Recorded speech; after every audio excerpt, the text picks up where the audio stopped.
अस्सलामुअलैकुम, welcome to my channel code city. Last video में मैंने आपको बताया था कि हम लोग फ्लटर की सीरीज़ का आगाज़ करने जा रहे हैं। और लास्ट वीडियो में मैंने आपको उसका एक छोटा सा इंट्रोडक्शन भी दिया था। तो आज की इस वीडियो में हम फ्लटर को थोड़ा और डिटेल में देखेंगे कि ये बेसिकली क्या है और ये किस तरीके से काम कर रहा होता है। तो शुरू करते हैं। सबसे पहले हमारे पास आ जाता है व्हाट इज़ फ्लटर। तो जैसा कि मैंने आपको लास्ट वीडियो में बताया था कि फ्लटर हमारे पास एक फ्रेमवर्क है जिसमें आप लोग एक कोड पे रहते हुए Android application, iOS application, web और डेस्कटॉप एप्लीकेशन बना सकते हैं। और जो फ्लटर की एप्लीकेशंस हैं वो हमारे पास डार्ट प्रोग्रामिंग लैंग्वेज में हम लोग बिल्ड करते हैं, उसको डार्ट लैंग्वेज यूज़ की जाती हैं फ्लटर एप्लीकेशंस को बनाने के लिए। प्लेटफॉर्म डिफरेंसेस मींस ये है कि जैसे कि फ़र्ज़ करें कि आपके पास दो स्क्रीन्स हैं, आपकी एप्लीकेशन में दो स्क्रीन्स हैं। एक स्क्रीन जो है वो आपने टोटली फ्लटर पे बनाई है और दूसरी स्क्रीन जो है वो आपने नेटिव साइट पे बनाई है। मतलब एंड्रॉयड के लिए आपने वो स्क्रीन जावा या कॉटलिन पे बनाई है और आईओएस के लिए आपने वो स्क्रीन ऑब्जेक्टिव सी या स्विफ्ट को यूज़ करते हुए बनाई है। तो अब जैसे फ़र्ज़ करें जो आपने फ्लटर पे जो स्क्रीन बनाई है वहाँ पे आपके पास एक बटन है और आप चाहते हैं कि जब मैं वो बटन प्रेस करूँ तो नेटिव वाली जो स्क्रीन है वो खुल जाए। तो ये जो है, जो आप नेटिव कोड जो है, ये आप अपने फ्लटर के कोड से बहुत इजीली कॉल कर सकते हैं प्लेटफॉर्म चैनल्स के थ्रू। तो बेसिकली कहने का मकसद ये है कि आप फ्लटर के कोड से अपने नेटिव साइट के कोड को भी आराम से इजीली एक्सेस कर सकते हैं और ये जो इस कम्युनिकेशन है ये की जाती है प्लेटफॉर्म चैनल्स के थ्रू। फास्ट डेवलपमेंट फ्लटर एक हम लोगों को एक फीचर प्रोवाइड करता है हॉट रीलोड का। तो बेसिकली हॉट रीलोड क्या है कि जैसे फ़र्ज़ करें आपकी एप्लीकेशन में 4 से 5 स्क्रीन्स हैं और आप अभी अपनी इस चौथी या पांचवी स्क्रीन पर खड़े हैं।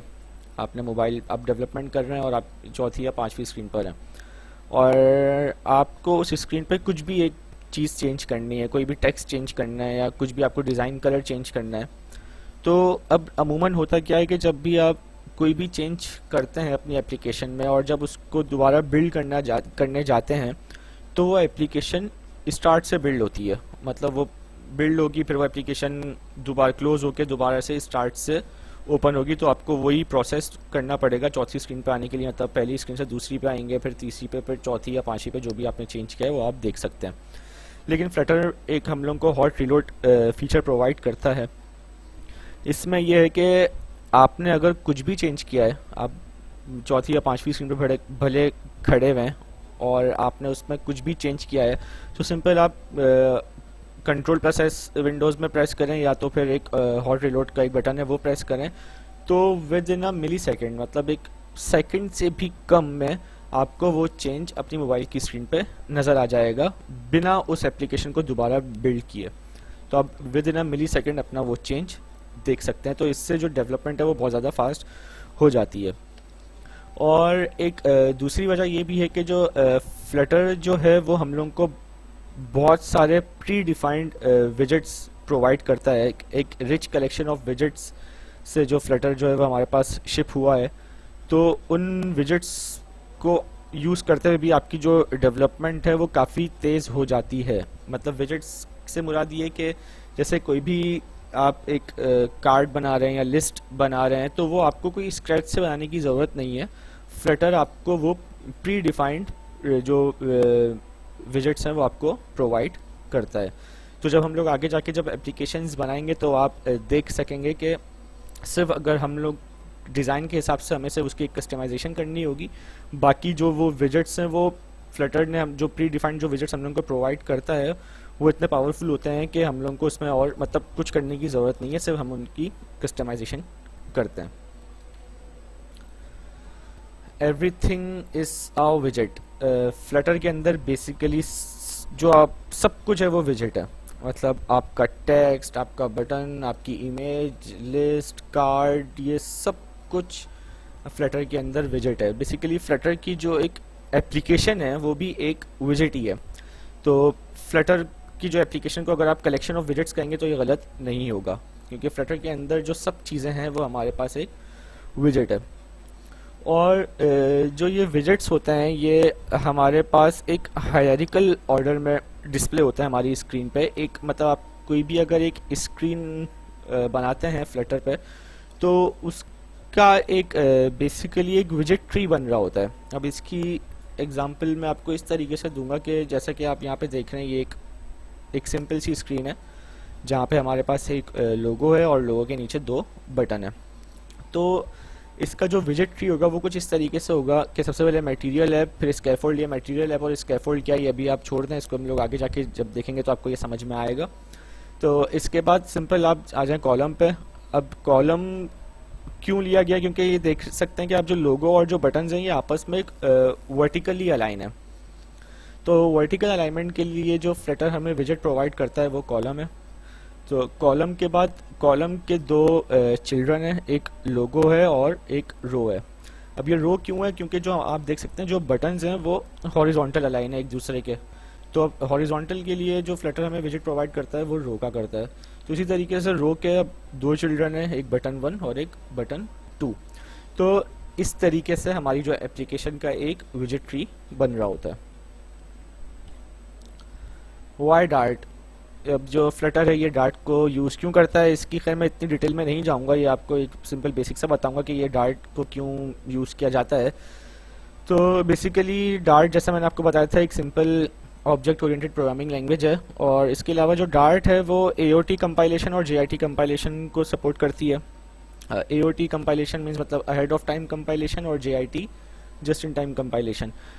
AOT कंपाइलेशन जो है जब आपकी एप्लीकेशन रिलीज करने के लिए रेडी हो जाती है, जब आप रिलीज कर रहे होते हो अपनी एप्लीकेशन को, तो उस वक्त जो आपकी एप्लीकेशन कंपाइल होती है वो AOT कंपाइलर के थ्रू होती है। और जब आपकी एप्लीकेशन अभी अंडर डेवलपमेंट होती है, जब आप उसकी डेवलपमेंट कर रहे होते हो, तो उस वक्त जो आपकी एप्लीकेशन कंपाइल होती है वो JIT कंपाइलर के थ्रू होती है। इस JIT कंपाइलर की ही वजह से जो हॉट रीलोड का जो फीचर है ये आपको मिला है। इसके बाद अवॉइड सेपरेट लेआउट लैंग्वेज, मतलब ये कि फ्लटर के अंदर जो आप अपनी स्क्रीन डिज़ाइन करते हो, जो अपनी लेआउट जो आप बनाते हो, वो किसी दूसरी लैंग्वेज पे नहीं बनाते हो। जैसे कि नेटिव के अंदर हम लोग XML यूज़ करते हैं, तो ये फ्लटर में ये सीन नहीं है। फ्लटर के अंदर टोटली डिज़ाइन जो है वो आपका डार्ट पे बनता है। आप डार्ट प्रोग्रामिंग लैंग्वेज को ही यूज़ करते हुए अपनी जो स्क्रीन का जो लेआउट है वो आप डिज़ाइन करते हो। तो इसके अंदर अभी तक कोई ड्रैग एंड ड्रॉप का भी अभी कोई सीन नहीं है। तो लेकिन ये मैं आपको गारंटी दे सकता हूँ कि जब आप डार्ट पे जब अपना लेआउट जब बनाना स्टार्ट करेंगे तो आपको ड्रैग एंड ड्रॉप से ज़्यादा मज़ा आएगा, क्योंकि डार्ट प्रोग्रामिंग लैंग्वेज जो है बहुत इजी है और मतलब मज़ा आता है इसको खुद प्रोग्राम मतलब डार्ट लैंग्वेज के थ्रू डिज़ाइन करने में काफ़ी मज़ा आता है। अच्छा, इसके बाद है कि how Flutter interacts with native components के जो फ्लटर है वो बेसिकली हमारा जो भी प्लेटफॉर्म है उससे इंटरेक्ट किस तरीके से कर रहा होता है। तो इसमें आप जैसे डायग्राम में देख सकते हैं कि ये आपकी एप्लीकेशन है और ये आपका प्लेटफॉर्म है जिस भी प्लेटफॉर्म पे आपकी एप्लीकेशन चलेगी, मतलब वो इधर वो एंड्रॉयड है या वो iOS है। तो जो आप ये देख सकते हैं कि जो विजेट्स रेंडरिंग, इसका मतलब ये है कि जो आपकी एप्लीकेशन में जितने भी विजेट्स हैं, आपके जो भी बटन, इमेज, टेक्स्ट, ये सब की जो रेंडरिंग है ये आपकी एप्लीकेशन के अंदर ही हो रही होती है। तो ये जो फ्लटर इंजन है ये आपकी ऐप के अंदर ही इनकी रेंडरिंग कर रहा होता है। उस प्लेटफॉर्म पे जाके ये उन विजेट्स को सिर्फ ड्रॉ करता है, ठीक है। मतलब जो रेंडरिंग है वो फ्लटर एप्लीकेशन के अंदर ही हो रही होती है, लेकिन प्लेटफॉर्म पे जाके वो उन विजेट्स को सिर्फ ड्रॉ करता है। तो अब जब हम एप्लीकेशन बनाएंगे तो आप देखेंगे जब आप एक एप्लीकेशन फ्लटर पे डेवलप करते हो तो आप भले वो एंड्रॉयड पे चलाओ या भले वो iOS पे चलाओ, आपको जो रिजल्ट है वो बिल्कुल डिट्टो कॉपी सेम मिलेगा। आपको कोई भी उसमें ज़रा सा भी फ़र्क नज़र नहीं आएगा, क्योंकि बेसिकली जो रेंडरिंग है वो आपकी एप्लीकेशन के अंदर ही हो रही है और उन विजेट्स को वो सिर्फ उन प्लेटफॉर्म पे जाके ड्रॉ कर रहा है। और इसी तरीके से अगर आपको अपनी डिवाइस की सर्विसेज का एक्सेस करना है, मतलब जैसे आपको डिवाइस की लोकेशन का एक्सेस करना है या ब्लूटूथ या सेंसर्स या कैमरा किसी का भी, तो जो ये जो काम है ये आप कर रहे हो तो प्लेटफॉर्म चैनल्स के थ्रू, जैसा कि मैंने आपको सबसे पहले स्लाइड में बताया था कि आपके जैसे फ़र्ज़ करें दो स्क्रीन हैं, एक फ्लटर पे बनी हुई है और एक नेटिव पे बनी हुई है, तो आप फ्लटर से अपने उस नेटिव स्क्रीन को बहुत आसानी से कॉल कर सकते हैं इस प्लेटफॉर्म चैनल के थ्रू। तो इसी प्लेटफॉर्म चैनल के थ्रू जो आपकी डिवाइस की जो सर्विसेज हैं, लोकेशन, ब्लूटूथ वगैरह, इनको आप एक्सेस करते हो। इसके बाद ये है कि जैसे कि फ़र्ज़ करें अगर आपका क्लाइंट आपको बोलता है कि भाई मुझे एंड्रॉयड, आईओएस, वेब और डेस्कटॉप एप्लीकेशन जो है वो सब मुझे एक ही कोड पे चाहिए, भाई मुझे एंड्रॉयड के लिए जावा या कॉटलिन पे और उसमें आईओएस के लिए और एक मतलब डिफरेंट लैंग्वेजेस पे मुझे एप्लीकेशन, सेम एप्लीकेशन नहीं बनानी, मुझे एक ही कोड पे ऐसी एप्लीकेशन चाहिए जो एक ही कोड हो उसका और वो सब प्लेटफॉर्म को कवर करे, वो सब प्लेटफॉर्म पे चले। तो उस पर अगर आपको फ्लटर के बारे में कोई पता नहीं है तो आपका जो सिंपल सा जो जवाब है वो यही होगा कि भाई अभी ये तो किसी किताब में नहीं लिखा। तो उस पे जो गूगल ने आपको प्लेटफॉर्म दिया है, जो फ्रेमवर्क दिया है, वो है फ्लटर। ये जो काम है कि एक कोड जो है सब प्लेटफॉर्म पे चले, कि एक कोड एंड्रॉयड, आईओएस, वेब और डेस्कटॉप सब पे चले, ये काम आपका फ्लटर करता है, फ्लटर प्रोवाइड करता है। तो जब इंशाल्लाह जब आगे जाके अगर आप मुझसे थोड़ा बहुत भी फ्लटर के बारे में सीख लेंगे तो उसके बाद आपका रिएक्शन ज़रूर कुछ ऐसा ही होगा कि आप फ्लटर पे वाकई जब आप आओगे तो अपने आप को खुश नसीब ही समझोगे इंशाल्लाह। तो खैर इस वीडियो में अभी तक इतना ही। मुझे इसमें आपको बस फ्लटर का थोड़ा सा इंट्रोडक्शन देना था। अब इंशाल्लाह नेक्स्ट वीडियो से मैं आपको बताऊंगा कि आप फ्लटर का जो सेटअप है वो विंडोज़ पे किस तरीके से करते हैं, किस तरीके, क्या उसका तरीका है सेटअप करने का, आप क्या कौन सा आईडीई यूज़ करोगे, उस ये सब जो काम है ये आपको मैं नेक्स्ट वीडियो में बताऊंगा। तो इंशाल्लाह अब आपसे नेक्स्ट वीडियो में मिलूँगा। तब तक मेरे चैनल को आप ज़रूर सब्सक्राइब कीजिएगा। अल्लाह हाफ़िज़।